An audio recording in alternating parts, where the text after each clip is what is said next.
I spotted him before he spotted me. Chase. Same crisp suit. Same arrogant stride. Same smug smirk that used to make me feel small. He walked into the farm table like he owned the place, hand in hand with a woman who looked like she hadn't eaten anything fried in a decade. Brittany. Of course. Her perfume arrived before she did. They didn't see me right away. I was standing near the host stand, double-checking tomorrow's reservation list. I could feel their laughter from across the room, the same kind that once echoed through my head long after they'd walked away. I braced myself, wondering if they'd recognize me, if Chase would try to belittle me the way he used to. But then something unexpected happened. The host approached and said, loud and clear, "Your table is ready, Ms. Dawson." And just like that, Chase's smirk faded. I didn't grow up in a city with fine restaurants or rooftop bars. I grew up in a 2-bedroom farmhouse outside Salina, Kansas. My mom worked the night shift at the nursing home, and my dad repaired tractors. We didn't have much, but what we did have was love and my mother's cooking. That tiny kitchen, with its squeaky floorboards and chipped tile counters, was where I learned to dream. While other kids played video games or watched cartoons, I watched my mom make pot roast, hush puppies, fried catfish, and peach cobbler that could make a grown man cry. I'd stand beside her, barefoot and wide-eyed, memorizing every movement, every sprinkle of seasoning, every quiet hum she made when something turned out just right. I always said one day I'd open my own place, a spot where food felt like a hug and smelled like home. But dreams don't pay rent. At 19, I packed my life into a weathered blue suitcase and caught a Greyhound to Austin. It was the only city I'd ever been to that felt alive, like something was always about to happen. It scared me and thrilled me at the same time. Rachel picked me up at the station. We'd known each other since 4th grade, and though we weren't always close, she was the only person I knew in Texas. She let me crash on her couch in her tiny apartment off South Lamar. The floors creaked and the air conditioning rattled like it had asthma, but it was shelter. And for now, that was enough. I applied everywhere. Diners, grocery stores, food trucks. No one wanted to hire someone with no real experience. Finally, I landed a job at a small cafe just off the Metro rail line. It wasn't glamorous. We served burnt coffee, microwave biscuits, and called it breakfast. The tips were terrible. The manager yelled too much. And by the end of my 12-hour shifts, my feet throbbed so bad I could feel my heartbeat in my toes. But every night I came home, opened my cheap secondhand laptop, and watched YouTube videos about knife skills, plating techniques, and regional cuisines. I'd write down recipes in a beat-up composition notebook I carried everywhere. I'd practice them when Rachel was working late, using whatever I could afford from the discount aisle at H-E-B. One night, I made chicken and dumplings for Rachel. She took one bite, looked at me, and said, "Maggie, you're wasting your life slinging hash for someone else." I smiled, but I didn't say anything. I didn't have the luxury of quitting. Rent was due. Groceries weren't free. And culinary school? That was a fantasy I couldn't afford. Still, in the quiet moments, those rare times when the world slowed down just enough for me to think, I'd close my eyes and picture it. My own place. Wooden tables, fresh herbs on the windowsill, the smell of biscuits in the oven, and smoked brisket simmering on the stove. I didn't want something fancy. I wanted something real. But Austin was cold to dreamers. And then he walked in. It was just another Monday morning. I was wiping down tables, wishing I had better shoes, when the bell above the cafe door jingled. He stood out instantly. Tailored jacket, polished boots, watch that probably cost more than my monthly rent. He looked out of place, the kind of man who belonged in glass offices, not roadside cafes. He glanced around like he was amused. When I approached to take his order, he looked up with these icy gray eyes and gave me this slow, deliberate smile. "You serve good coffee here?" he asked. "We try," I said, "but our tea's better." "Then I'll have tea, and whatever dessert you recommend." His voice was deep, smooth, like a man who'd never been told no. I hesitated just for a second, then smiled back. "Try the banana pudding." It's not fancy, but it's honest. He nodded. Honest sounds perfect. That was the first time I met Chase Walker. He came back the next day, then again, and again, always sitting in the same booth, always ordering tea, always leaving tips that were too generous. At first, I thought he was just another flirt, but something about him was different. He asked questions about my life, my dreams. He actually listened. One evening, he waited for me outside the cafe, said he had something for me. I laughed nervously, but followed him to his car, where he handed me a small box. Inside was a silver bracelet with a heart-shaped charm. Chase, I can't accept this. It's just a token, he said. You deserve more than this place. I should have known better, but back then, I wanted so badly to believe him. 2 months later, I was standing on the rooftop of a swanky downtown hotel, with string lights twinkling overhead and the scent of champagne in the air, when Chase dropped to one knee. I froze. We had only known each other for 8 weeks. He said time didn't matter, that when you knew, you knew, that some people waste years pretending. But he didn't want to pretend with me. I was the real deal, and he didn't want to waste another minute. My breath caught in my throat. No one had ever looked at me that way before, like I was something rare. Rachel was furious when I told her. Are you out of your damn mind, Maggie? She barked, pacing our tiny living room. 2 months? You barely know this guy. You don't even know where he lives.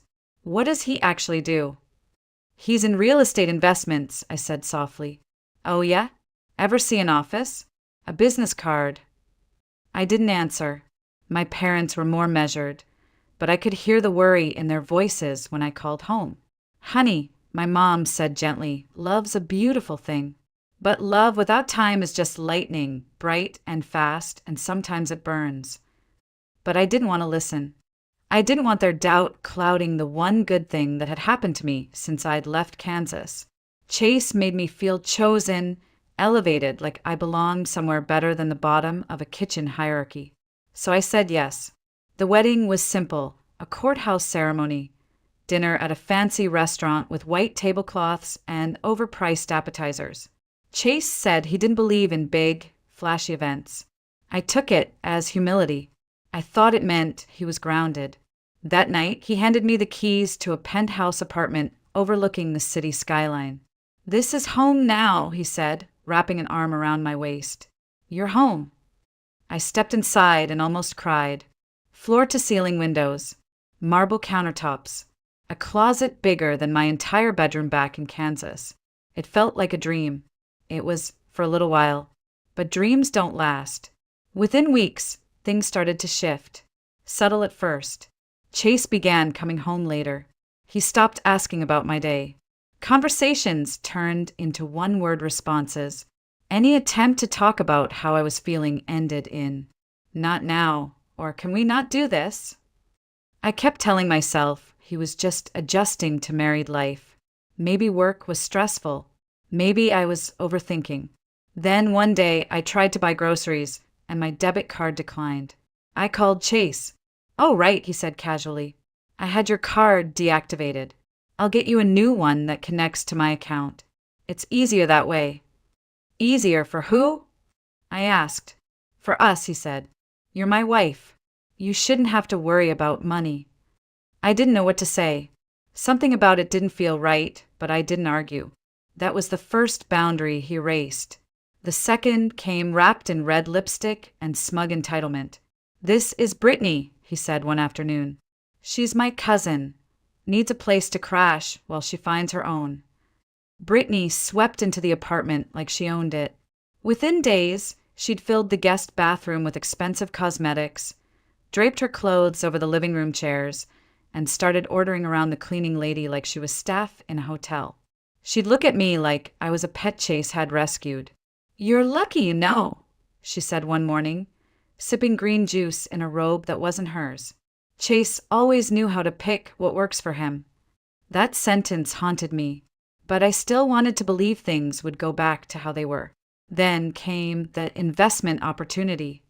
We were having dinner, some fusion place he liked, And out of nowhere, he said, I'm thinking of expanding into boutique hotels. Great margins. I have a solid plan, but I need a credit line. I nodded slowly. So, well, I thought we'd open a loan under your name.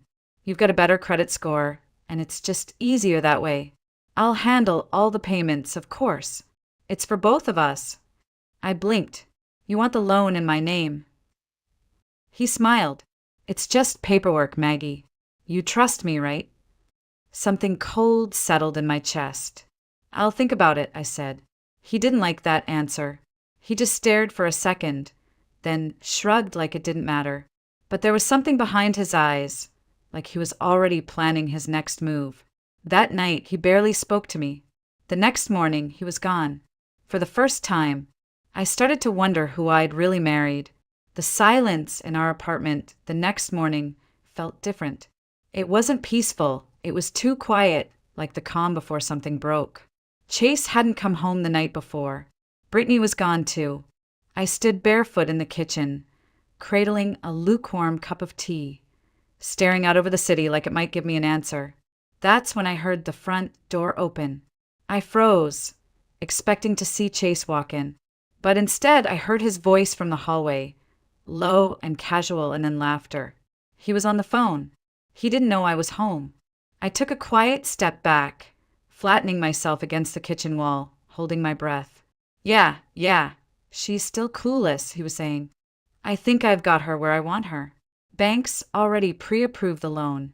Just gotta get her to sign the papers. My fingers curled so tightly around my mug, I thought it might shatter. Then came the words that would gut me for years. You should see how she looks at me. Like a damn puppy. It's pathetic. Silence. Laughter. He continued, almost bored. Once she signs, we bounce. Spain's calling. Let her deal with the mess. I couldn't breathe. I couldn't even move. Maybe he came back to grab something. Or maybe he thought I was already gone. Either way, he never imagined I'd be standing just on the other side of the wall, listening. My heart wasn't breaking, it was collapsing. This wasn't just about betrayal. It wasn't just about the loan. It was about how little I meant. How disposable I was to the man I thought had saved me. And how blind I'd been to the signs. He called me pathetic. A damn puppy. Something inside me snapped. I walked to the bedroom, trying not to let the floorboards creak. I yanked my suitcase from under the bed, tossed it on top, and started throwing clothes in, no folding, no packing, just grabbing. Jeans, shirts, my toothbrush, my birth certificate, the little stash of cash I'd hidden inside a sock drawer. I couldn't risk taking a second longer than I had to. I could still hear his voice through the hallway. 2 more days, max, and we're done. I zipped the suitcase and tiptoed to the front door. My hands were shaking so bad I nearly dropped the keys. Just go, Maggie, just walk. Don't stop. Don't think. I opened the door and slipped out into the hallway, heart pounding in my throat.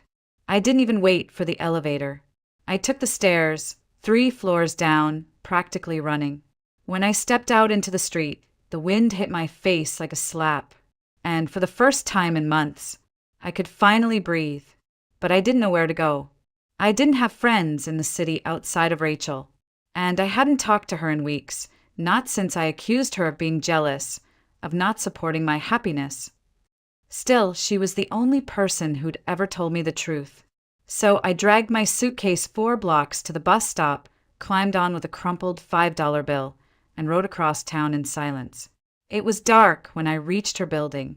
I stood outside her door for what felt like forever. My hand hovered over the doorbell. The city bustled around me. Cars honking, dogs barking, laughter from a nearby bar. And still I couldn't bring myself to press it. What if she turned me away? What if I deserved it? But then, I pressed it. The door opened almost immediately. Rachel stood there in an oversized t-shirt, a mug of tea in one hand. She looked at me, at the suitcase, at my red-rimmed eyes, and said nothing. I opened my mouth, but nothing came out. Just a whisper. He didn't kick me out. I left. Something shifted in her face. She set her mug down on the entryway table, crossed her arms, and said, "And now, What? I swallowed. Can I stay here? Just for a little while. Until I figure it out. She didn't move. She just looked at me, the way only someone who's loved you and been hurt by you can look. Finally, she said, "You told me I was jealous, that I didn't want you to be happy. I know. No, you don't. I warned you because I care, and you threw that in my face." Tears blurred my vision. I was wrong. I know that now. Rachel stared at me for a moment longer, then sighed, stepped aside, and said, "Put the bag down. Couch is yours." Relief flooded me so fast I nearly collapsed. "Thank you. Don't thank me," she muttered. "Thank whatever's left of my patience." That night, I lay on her couch with a blanket that didn't quite cover my feet, staring at the ceiling fan spinning overhead. I had nothing. No husband. No money. No plan. But I wasn't trapped anymore. And that was a start. A few days later, I started signing my name again, Maggie Dawson, not Walker. I had never legally changed it, but after the wedding, I stopped using it. Back then, I thought taking his name made me part of something bigger. Now, I realized I'd been erasing myself one letter at a time. Dawson was mine, and I wasn't hiding it anymore. The next morning, I woke up before the sun even rose. Rachel was already in the kitchen, pouring coffee into 2 mismatched mugs. She handed me one without saying a word. It was her way of showing grace without rubbing it in. I sipped in silence, letting the bitterness of cheap coffee and the weight of everything I'd lost settle in my chest. I couldn't afford to sulk. I'd spent enough time waiting for life to change. Now it was up to me. After Rachel left for work, I opened my laptop, still cracked at the corner from the move to Austin, and started scrolling through job listings. Most of them required experience I didn't have, or credentials I couldn't afford. Culinary school had never been an option. Chase had promised I wouldn't need it. Now that promise felt like another lie folded into 100 others. I sent out a few applications anyway, mostly hostess jobs, line cook assistant, dishwashing, anything that meant a paycheck. But rejection came fast and cold. Not enough experience. Position already filled. We'll keep your resume on file. By noon, I felt the ache of failure creeping back in. That's when Rachel peeked into the apartment during her lunch break. "You still on that laptop?" she asked. I nodded. "You need to get back into a restaurant. Any restaurant. Go apply in person. Smile. Show up like you mean it. They hire fast when people quit. I don't want to be a waitress forever." She leaned against the doorframe and crossed her arms. "Then don't be. But first survive. Eat. Pay rent. You can chase your dream once you've got your feet under you." She wasn't wrong. So that afternoon, I pulled my hair into a ponytail, slipped on a clean shirt, and hit the pavement. The first 2 places turned me away before I even finished saying hello. The third, a little Russian Southern fusion spot tucked in the corner of East Austin, was different. The manager was a woman with sharp eyes and a tired voice. She read my application, looked me over, and said, "You start tomorrow." I almost cried. It wasn't glamorous. The shifts were long, the kitchen louder than a drumline, and the head chef, a man named Hank McAllister, was as grumpy as he was brilliant. He barked orders like a drill sergeant and scowled at anything that didn't meet his standard. I did my best to stay out of his way. I ran orders, cleaned tables, carried trays that nearly broke my wrists. But I watched, closely, every sauce, every garnish, every pan flipped in rhythm like a song only they knew how to sing. One night, near closing, I lingered by the kitchen window too long. Hank looked up and barked, "What are you staring at?" "Sorry," I said, backing away. "Just watching. This ain't a theater. You want to look, get to work." I started to leave, but then I turned back. "Your béarnaise, it's breaking." He squinted at me. "It's too hot," I said quietly. "If you pull it off the flame and whisk in some cool butter, it might come back together." For a moment, I thought he might throw a spoon at me. Instead, he did exactly what I said. The sauce held. He didn't thank me. He didn't even look at me. Just muttered, "Keep working." The next day, he cornered me by the service counter. "Where'd you learn that?" "Internet." "No culinary school?" "Nope." "Humph," he scratched his chin. "You want to learn for real?" I stared at him. "Yes." "Then stay after shift. No pay. Just listen and do what I say." My heart leapt. Deal. That's how it started. Night after night, I stayed behind while the rest of the staff went home. I chopped vegetables, peeled garlic, stirred stalks, cleaned fish until my hands reeked for days. Hank didn't praise. He didn't coddle. But he taught, slowly, methodically, like passing on a sacred language. And I soaked up every word. For the first time in months, I felt anchored. I wasn't a wife. I wasn't a fool. I wasn't broken. I was a cook. And I was starting to remember who I used to be, before Chase, before the lies, before the loneliness. I still had my dream. It was dusty, bruised, and buried, but it was still there. And now, for the first time in a long time, it felt like I might actually reach it. It was a Thursday evening, a little after 7, and the dinner rush had just begun. Orders were flying in, plates clattering, steam rising from the open kitchen in chaotic harmony. I was moving fast, one hand balancing a tray of sweet tea and cornbread, the other scribbling notes for the next table, when the manager leaned over and nodded toward the far booth. "Guy in the corner," she said. "That's Mitchell Grant." I blinked. Should I know who that is? She raised an eyebrow. "He owns the Fieldhouse Group. Farm-to-table spots all over Texas. He drops in sometimes low profile. People say he's always looking for the next thing." I nodded slowly and turned toward the booth. The man sitting there looked like he belonged in a Patagonia catalog. Salt and pepper hair, dark jeans, button-up rolled at the sleeves, and a face that said he'd seen the world and didn't need to prove it to anyone. When I approached his table, he smiled politely and closed the menu. "What's really worth ordering tonight?" he asked. I didn't hesitate. The braised short ribs with collard greens. We finished them in a sorghum glaze. It's sweet but smoky. My favorite dish here. "You sound like someone who knows their way around a kitchen." I smiled just a little. "Not officially. I'm learning." He tilted his head. "Learning from Hank?" "Yeah, every night after shift." He chuckled. "Then you're either stubborn, brave, or stupid. Maybe all three." He ordered the short ribs and a glass of sweet tea.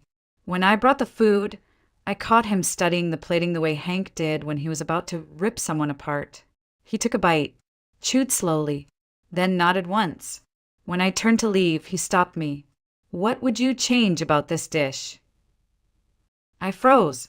No one asks servers that kind of question, especially not big-time restaurant owners. I looked down at the plate. The glaze is good, but I'd finish it with a splash of apple cider vinegar. Cut through the richness, give it some lift. His brow lifted. "Interesting." Then he set his fork down. "I have a concept I've been thinking about for a while. Something small, intimate, no gimmicks, just real food made with care. Problem is, I need someone who actually cares. Someone hungry." I stared at him. "You think that's me?" "You're the first person I've seen around here who looks at food like it matters." I didn't know what to say. Part of me wanted to laugh it off. Assume he was joking. Assume this was just a weird conversation with a nice customer who tips well. But another part of me, the part that hadn't dared hope in a long time, whispered, "This is your moment." "I don't have a degree," I said quietly. "No formal training. Just my hands and what Hank's been showing me. That's more than most." He didn't say anything else that night, just left a generous tip and walked out. But then he came back. Once. Twice. By the end of the week, he'd been there 4 times, always ordering something new, always watching, quietly. It wasn't until the 5th visit that he finally slid that card across the table. He slid a business card across the table. If you're serious, call me. Let's talk. That night, I didn't sleep. I stared at that card like it might vanish if I blinked. Rachel came home around midnight to find me sitting at the kitchen table, still in my apron, hands shaking. You look like you've seen a ghost, she said. I think someone just offered me a shot at opening a restaurant. Her eyes widened. I told her everything about Mitchell, the dish, the idea, the card. She sat across from me, silent for a while. Then, in typical Rachel fashion, she said, You're not doing this alone. I looked up. What? You heard me. You can cook and God knows you've got heart. But I've worked admin for 6 years. I can do the paperwork, permits, the boring stuff. You be the heart. I'll be the spine. My throat tightened. Rachel, I don't even know what to say. She reached for my hand. Say yes.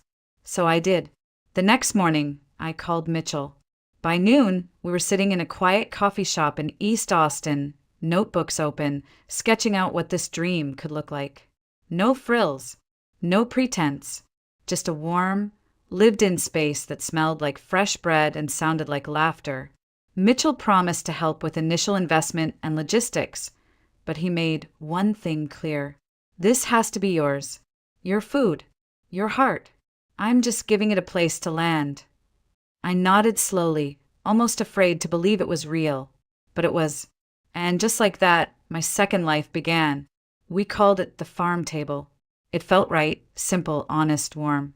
A place where food didn't need translation or trendiness. Just roots. We wanted it to feel like a kitchen you grew up in. Only better. Mitchell helped us scout locations. But nothing felt quite right. One space was too small, another too modern, another way over budget. Then we found it, a squat little brick building on a quiet street in East Austin, with big front windows and peeling blue paint. It had been a bookstore in the 90s, then a thrift shop, then nothing. But the bones were good. The ceilings were high, the light was soft, and I could already picture the smell of cornbread in the air. This is the one, I whispered. Rachel nodded. It'll need work. I smiled. So do we. We signed the lease 2 weeks later. Then came the hard part. We didn't have a design team or investors throwing around corporate buzzwords. It was just me, Rachel, and a crew of tired contractors who looked at us like we were crazy for caring about tile colors and reclaimed wood. We picked out every single thing. Mismatched chairs from flea markets, mason jar lighting, soft blue napkins that reminded me of my mother's dish towels.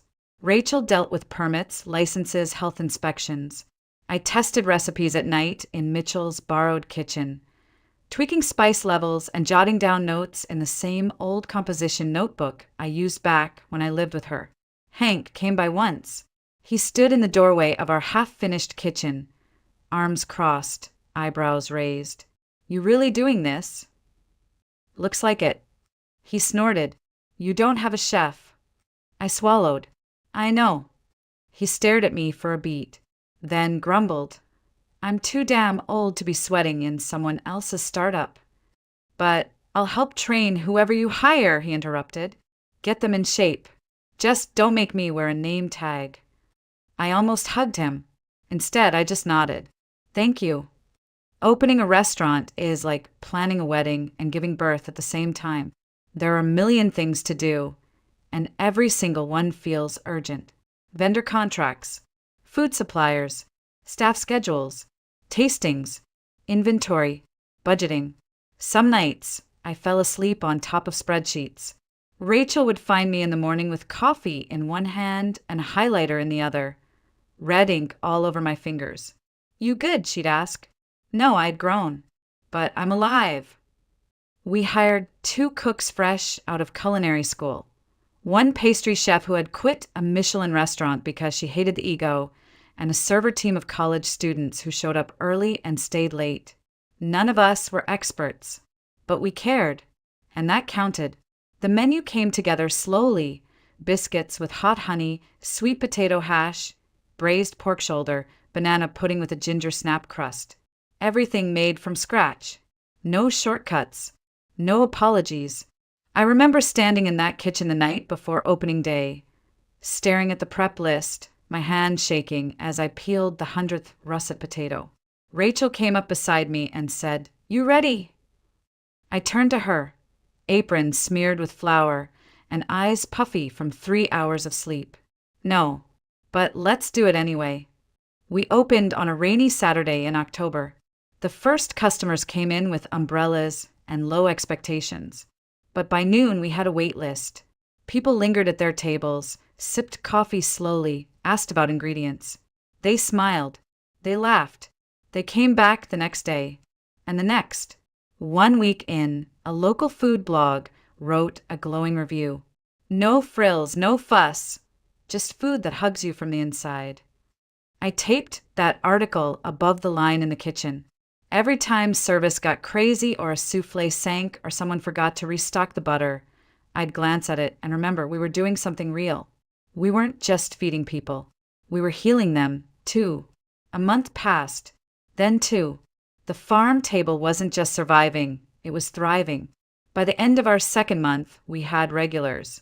People started calling ahead, asking for the corner table or the one near the window with the sun in the morning.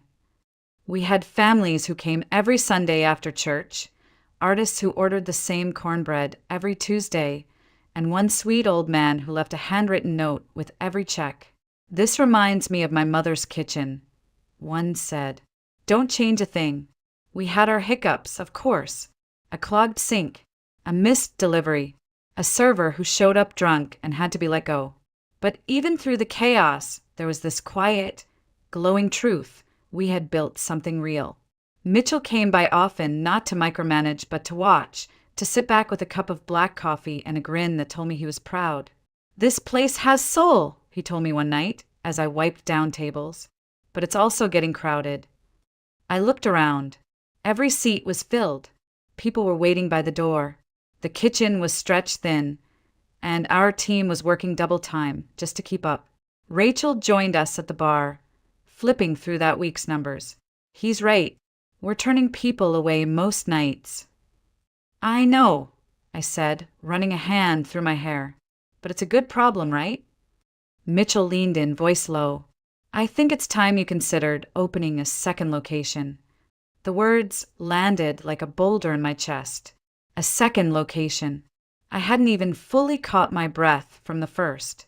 Rachel's face said exactly what I was thinking. "Isn't that a little fast?" "Maybe," Mitchell replied, "but the window's open now. This isn't just a trend, Maggie. You've struck something deeper. People want what you're offering. And there's demand." I stared at the register, at the tables packed with strangers who now felt like family.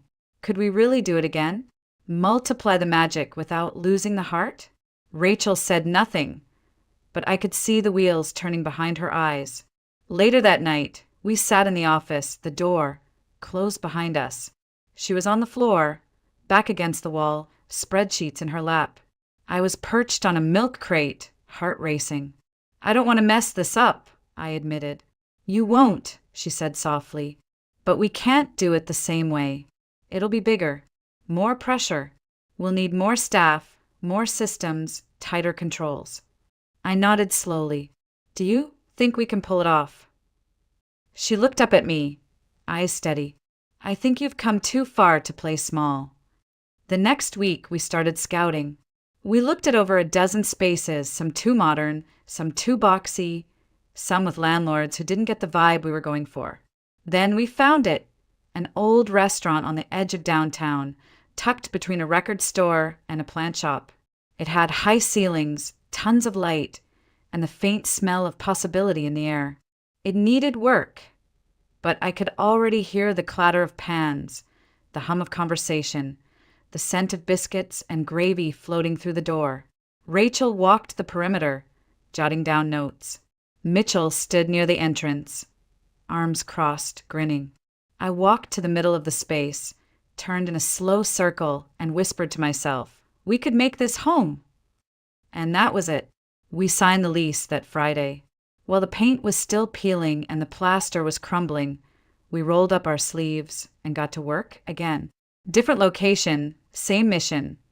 To serve food that tasted like it came from someone who loved you. It was a Thursday evening when it happened. The new place, Farm Table downtown, had just opened 2 weeks earlier. We were still finding our rhythm. The host stand had a small wobble we hadn't fixed yet. The pastry fridge was still on back order. But the dining room? Full. Every table taken. Voices layered over jazz in the background. Kitchen humming. It felt alive. I was by the front, double-checking the reservation list when I heard that voice. Familiar. Too familiar. Seems a little noisy for a place this upscale, the man said with a smirk. I turned. There he was. Chase. And beside him, Brittany, dressed head to toe in designer labels that tried too hard. Her hair was perfect. Her smile fake. Her eyes scanning the room like it belonged to her. My stomach didn't drop. My hands didn't shake. I just stood still. They didn't recognize me. At least not right away. Brittany looked around, then smirked. This must be new. Cute in a rustic sort of way. Bet the waitresses wear flannel. Chase chuckled, his eyes flicking past me. Yeah, wouldn't be surprised if Maggie ended up somewhere like this. Assuming she didn't drown in that mess she ran from. I didn't flinch. Just as he turned toward me fully, a server passed by and said clearly, "Ms. Dawson, the supplier's here for the new seasonal tasting. He's waiting by the kitchen." Chase's face changed. It was slow, like molasses creeping across a mirror. Confusion first, then disbelief, then something sharp and hollow. "You're the owner?" I met his eyes. "That's right." Brittany blinked. "Wait, you run this place?" I smiled. "Built it. Twice." She scoffed. "Well, I guess Chase gave you a head start, with the money." My smile didn't fade. "You mean the loan you both tried to trick me into signing?" Brittany went pale. Chase's jaw locked. I leaned just slightly forward. "It's funny. I used to think you two ruined me. But turns out you gave me the push I needed." Neither of them spoke. Chase's mouth opened like he might say something, then closed again. I stepped back, gestured toward the door. "We're fully booked tonight. Maybe try somewhere else." And just like that, they turned and left. No screaming. No dramatics. Just silence. Sweet, satisfying silence. I stepped out onto the back patio once the rush had died down. The night was cool, the kind of Texas breeze that makes you forget just how hot the day was. The city lights twinkled in the distance.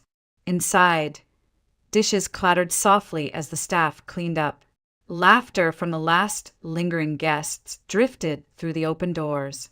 Rachel joined me, handing me a steaming mug of tea. "You okay?" she asked. I didn't answer right away, just stared out over the fence, listening to the wind move through the oak trees. "They came in tonight," I said. She didn't have to ask who. "Chase." I nodded. "And Brittany." She let out a low whistle. "Let me guess, smug, loud, and condescending?" "More or less." She leaned against the railing beside me. "And how'd it feel?" I thought about that for a moment. About the way Chase's smirk had cracked. The way Brittany had blinked, caught in a lie that didn't work anymore. "I thought it would hurt," I admitted. "I thought I'd feel angry or vindicated. And I just felt done." Rachel smiled, soft and proud. "That's the best kind of victory." I sipped my tea and looked up at the stars. I said, "there was a time I would have given anything for him to want me again, just to prove I mattered." Rachel glanced over. "And now?" "Now I don't need that. I have this. My name on the window. My food on the plates. My people in this space. He didn't break me, he redirected me." She nudged my shoulder. "You finally believe it, don't you?" I nodded. "I do." The truth was, I wasn't the same woman who had walked into that cheap cafe months ago with calloused hands and a broken heart. I wasn't a shadow waiting to be chosen. I was the one doing the choosing now. Of my life. Of my future. of who got to stand beside me and who didn't. And Chase? He didn't even make the list. As the last light flickered off inside, I turned to Rachel. What's next? She grinned. Sleep, then brunch, then maybe a cookbook. I laughed. Let's survive Sunday service first. She raised her mug. To survival. I clinked mine against hers. To building something that lasts. And I meant it, because I finally understood. Success isn't a man in a suit handing you a life. Success is choosing your life, piece by piece, and building it from the ground up. Even if it starts with a suitcase, a broken heart, and a recipe written in pencil. This was mine.